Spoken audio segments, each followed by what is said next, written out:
So this happened last summer and I still can't believe it. Me and my best friend Jake were coming back from a party at one of our friends' houses. It wasn't a huge party, just some close friends, a few beers, and some music. We weren't drunk or anything, but we were pretty tired since it was already past midnight. We're driving down this long stretch of road when Jake realizes we're almost out of gas. We'd been too distracted at the party to notice before, so we had to stop at the first gas station we saw. There's this sketchy little gas station a few miles up the road and Jake pulls in. It's one of those old ones that doesn't even have a proper sign, just flickering lights that make the place look like it's barely hanging on. I wasn't feeling great about stopping there, but we didn't really have a choice. Jake parks by the pump and heads inside to pay while I get out of the car to stretch. I remember looking around and noticing how quiet everything was. The highway wasn't busy that time of night and there were no other cars around except ours. The whole place had this creepy vibe, but I wasn't thinking much of it. Just one of those nights, you know? Jake was taking longer than usual though, and I started to feel weird, so I decided to head inside to check on him. As I'm walking up to the store, I noticed something off. The front door was cracked open, and there's this weird tension in the air. I step inside and at first I don't see anyone. Just the usual stuff. Snack shelves, cold drinks, cigarettes behind the counter. But then I look closer, and I see these two guys standing at the register. They weren't regular customers, I could just feel it. The first guy was tall and lanky, wearing a hoodie with the hood pulled low over his face. The second guy had this messy beard and was pacing near the door, like he was keeping an eye on things. They didn't look like they were shopping. Then it hit me. They were robbing the place. My heart started racing, and my first instinct was to back out of there quietly before they noticed me. But just as I turned to leave, the bearded guy at the door spotted me. Our eyes locked and I froze. He didn't say anything right away, just glared at me like I had interrupted something important. That's when I saw the cashier behind the counter. He looked terrified and I could see why. The guy with the hoodie had a gun pointed at him. I didn't know what to do. My brain was screaming at me to run, but my legs wouldn't move. I tried to stay calm, but I could feel my hands shaking. The bearded guy stepped toward me and I remember thinking, this is it, I'm done for. But instead of doing anything crazy, he just jerked his head toward the back of the store like he wanted me out of the way. I nodded and quickly moved toward the corner, trying to stay as small as possible. My heart was pounding so loud I was sure they could hear it. I crouched behind one of the shelves, trying to catch my breath, but every second felt like an eternity. I could hear the guys talking, but I couldn't make out what they were saying. The cashier was mumbling something, but his voice was shaky, like he was about to cry. I was praying Jake hadn't gotten himself caught up in this, but I didn't know where he was. That's when things went from bad to worse. The bearded guy started getting impatient, pacing around and checking the door like he was waiting for something. The guy with the gun wasn't saying much, just waving the gun around and staring down the cashier. It felt like the whole place was about to explode with tension. Then, out of nowhere, the door to the back storage room swings open and Jake stumbles out. I guess he'd been back there looking for a bathroom or something. His eyes went wide when he saw what was happening. Before he could even say anything, the guy with the gun whipped around and aimed it straight at him. I thought I was going to throw up. Jake froze, and we both knew we were in deep trouble now. The bearded guy barked something at Jake, telling him to stay still. I could see Jake was trying to keep it together, but he was terrified. The guy with the gun told him to come closer, and for a second, I thought they were going to kill him right there. I wanted to do something, anything, but I was paralyzed. Jake, somehow keeping his cool, raised his hands and walked slowly toward the register. He didn't make any sudden moves, just did exactly what they said. They made him stand next to the cashier, and I could see Jake's eyes darting around, looking for a way out, but there wasn't one. At that point, I knew we were completely at their mercy. Then out of nowhere, the sound of tires screeching filled the air. A car pulled up fast outside, and for a second, the guys robbing the store seemed distracted. They looked at each other, and I could tell they weren't expecting this. It must have been another customer pulling in or something, but it freaked them out. The guy with the gun turned to his partner and they both started talking fast like they were trying to figure out what to do. In that split second, Jake made his move. I don't know what he was thinking, but he lunged at the guy with the gun, trying to grab his arm. It all happened so fast I could barely process it. Jake and the guy started wrestling, the gun swinging wildly between them. The next few seconds were a blur. I don't even remember standing up, but suddenly I was running. I didn't think about Jake or the cashier or the robbers, I just ran. My legs were on autopilot, carrying me out of the store and into the night.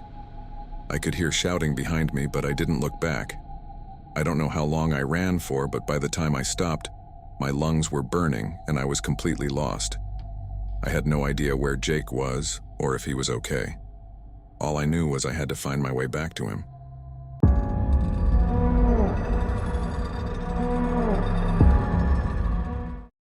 It was a hot night last summer when I found myself sneaking out with my friends, Noah and Ethan. We were restless, bored, and looking for something to do. Noah suggested we head to the 24-hour gas station down the road, grab some snacks, and hang out for a while. None of us hesitated. We'd done this countless times before, late-night walks, drinks in hand, talking about whatever came to mind.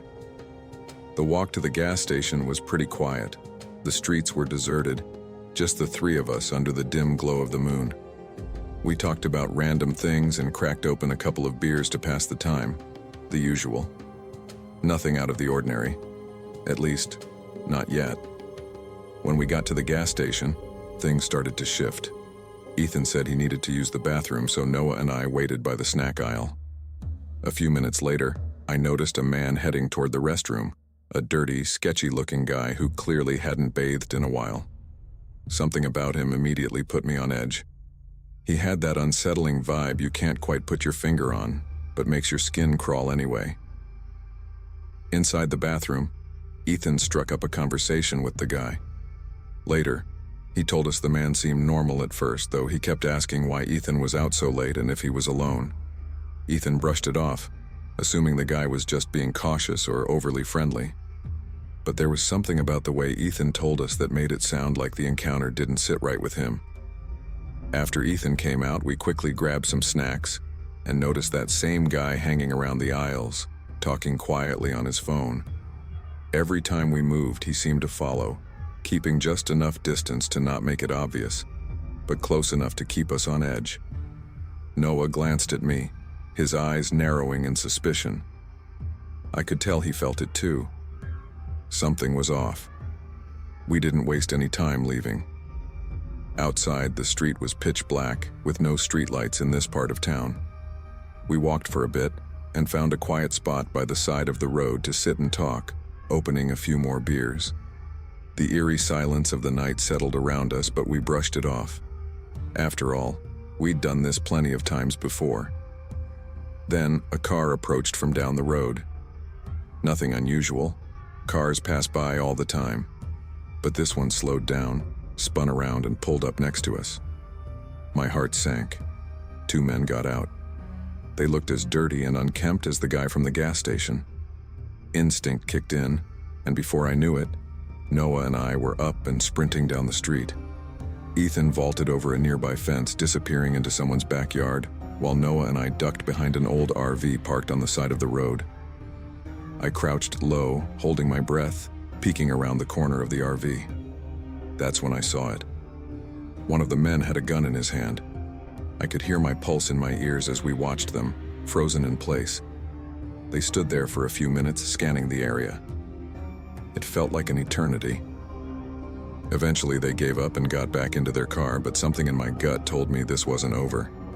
Noah and I waited for what felt like hours, whispering to each other, wondering where Ethan had gone. When we couldn't find him, we figured he must have made it home. With that, we decided to head back, thinking we'd lost the guys for good. But as we turned the corner to cut through an alley, there they were again. The same car, just sitting there, waiting. We didn't hesitate. We bolted through the maze of alleyways, darting behind fences and through backyards, our hearts pounding with every step. Every so often, we'd catch a glimpse of their headlights in the distance, creeping down a side street searching. They were hunting us. We finally made it back home, out of breath, drenched in sweat. Not long after, Ethan messaged us. He'd been followed by a different car but had managed to shake them off and get home safely. It's been almost a year since that night, but we're not the same. We don't sneak out as much anymore, and when we do, we're constantly looking over our shoulders. Noah still talks about the nightmares he has, of being grabbed, dragged away, and disappearing forever. And me? I still wonder about that guy in the gas station bathroom. I don't know for sure if he was connected to what happened, but deep down I have this sickening feeling that he was.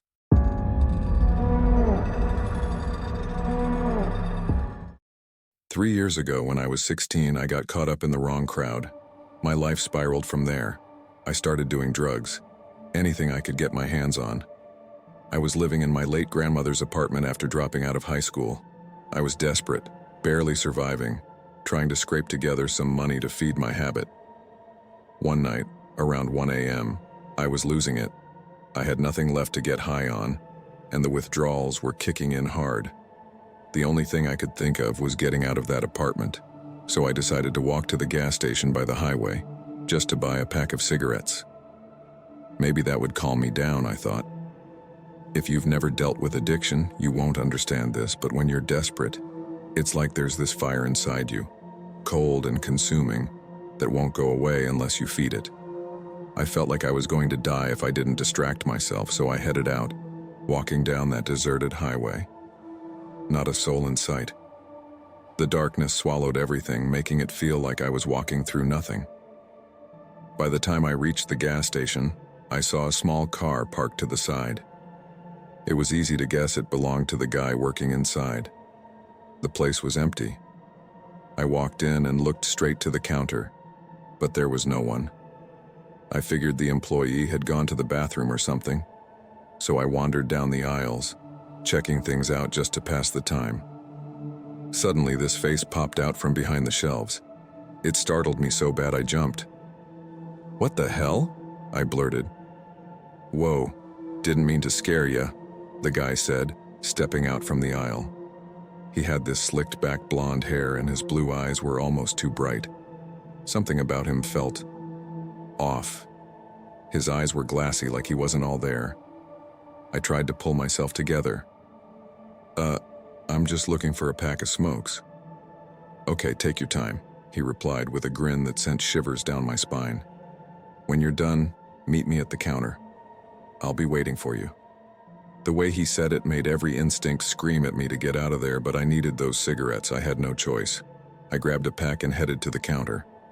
The moment he saw me, his smile stretched wider, too wide. "So, you got what you're looking for?"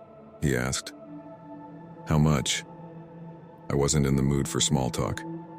His creepy vibe was getting to me. His smile faded, and his face turned serious. "How old are you?" Turning 18 next month," I lied. "Why?" "You know I can't sell these to you. You're not legal yet," he said. And I couldn't believe it. I was standing there halfway through a breakdown and this guy was playing by the book rules on cigarettes in the middle of nowhere. I snapped. "Dude, I can get way worse things than cigarettes, all right? Just sell me the damn pack." "You don't respect people, do you?" he replied, calm as ever. "It's late. No one cares. Just do your job, man." "Why are you yelling?" he said, raising an eyebrow. "Calm down, I'll sell them to you, but on one condition." My stomach dropped. "What condition?" I asked, feeling the tension rise.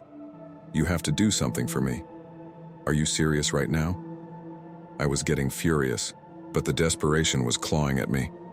My mind was already clouded from the withdrawal. "What do you want?" "Kiss me on the cheek," he said, leaning closer. "Do that, and I'll give you the cigarettes. I won't even charge you." I couldn't believe what I was hearing. My skin crawled just thinking about it. "You've lost your mind," I muttered. "I'm lonely," he said, his voice smooth. "Just one little kiss on the cheek, that's all I ask." I started scratching my arm, trying to calm myself down. My mind was racing. Part of me wanted to run, but the withdrawal was stronger. "Fine," I said through gritted teeth, "but you need to turn off the security camera." He smirked and tapped the keyboard. The little red light on the camera above the door blinked off. "Come closer," he whispered, smiling that sick smile again. "It's time." I felt like I was about to break, but I had to do it. I leaned in quickly, trying to get it over with. But just as my lips were about to brush his cheek, he turned his head and kissed me full on the lips. I recoiled in horror, feeling his slimy saliva on my mouth. My stomach churned, and I vomited right there on the floor. "You're pathetic," he spat, laughing. "Crying over a little kiss?" I wiped my mouth, tears streaming down my face. I had never felt so disgusted with myself, so broken. But then, something snapped. I couldn't take it anymore. In one swift motion, I punched him hard right in the face. He didn't see it coming. Blood splattered from his nose as he stumbled back, screaming. I grabbed the pack of cigarettes from the counter and ran out of the gas station as fast as I could, his voice echoing behind me.